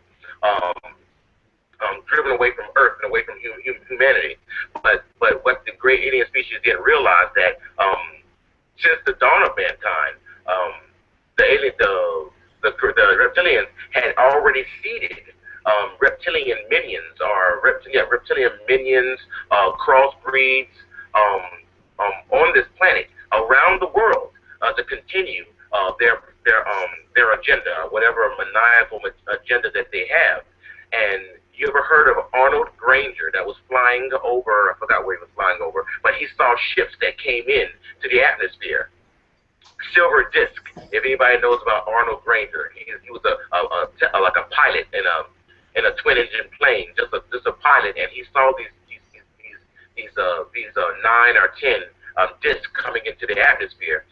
That was my research leads me to believe that that's when the reptilian species, at least the hierarchy of the reptilian species, actually returned to Earth, because that happened after after a while, that happened. They returned to Earth at that time. That's when they returned to Earth. But they had plenty of minions on the planet Earth doing their bidding ever since they were driven out. The hierarchy was driven away from Earth and away from human beings. But they did return at a certain time to continue their platform. And that's why I say that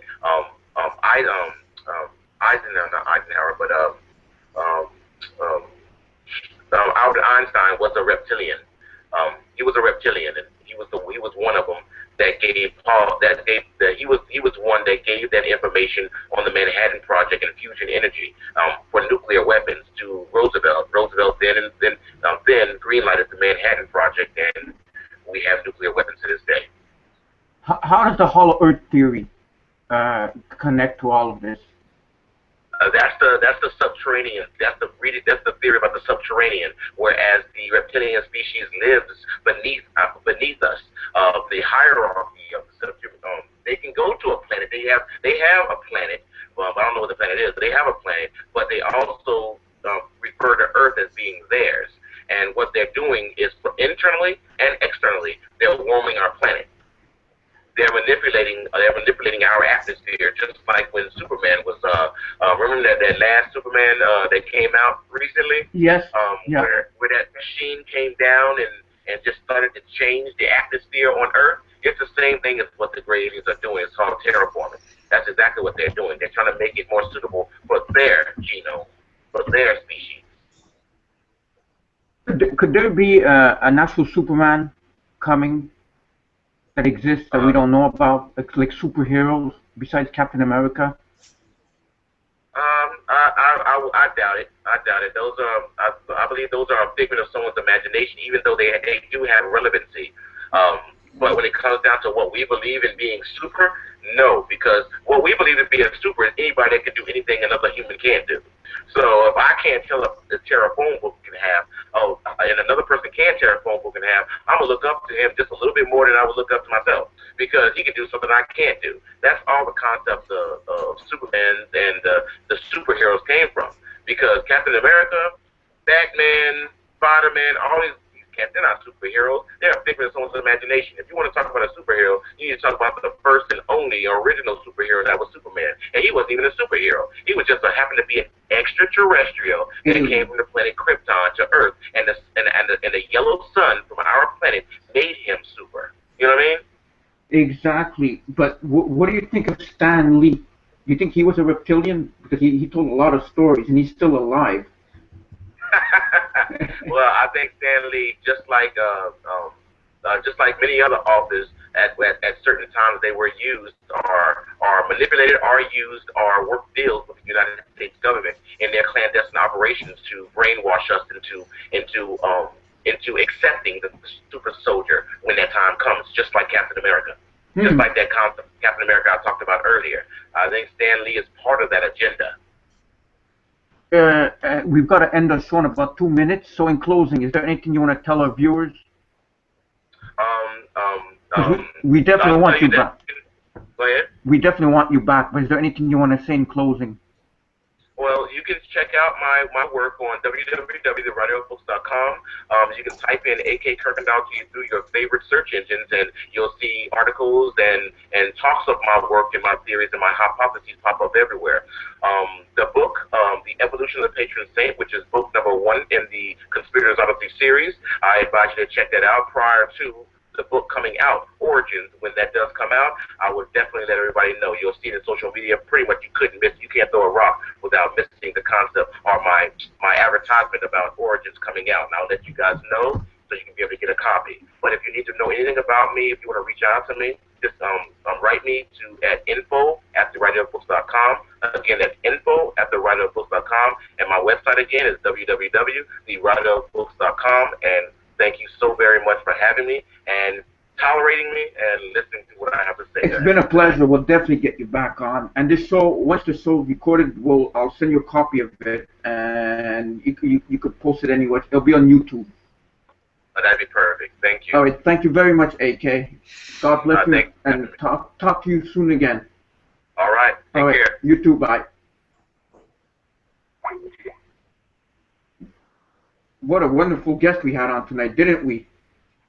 Rob, I'm telling you, like someone wrote previously on Jatango, they have to listen to it again. I have to listen to it again. There's just so much information that was spewed out in so little time. It's unbelievable. The chemtrails. It's the first time I ever heard that it's there to protect us against reptilians. Back then, maybe not used for another purpose, like he said, but that's just mind blowing. We learn something all the time when we come to the MnRTV Live Show. You learn something all the time. That definitely. I mean, there's nothing I can say. I mean, next week is another time, but next week's show we'll see. But man, this week's show really. I mean, he was on fire.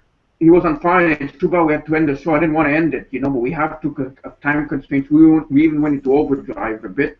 But that's all right, and we want to thank you guys, all of viewers that watch the show. Please share the show once it's up. Share it.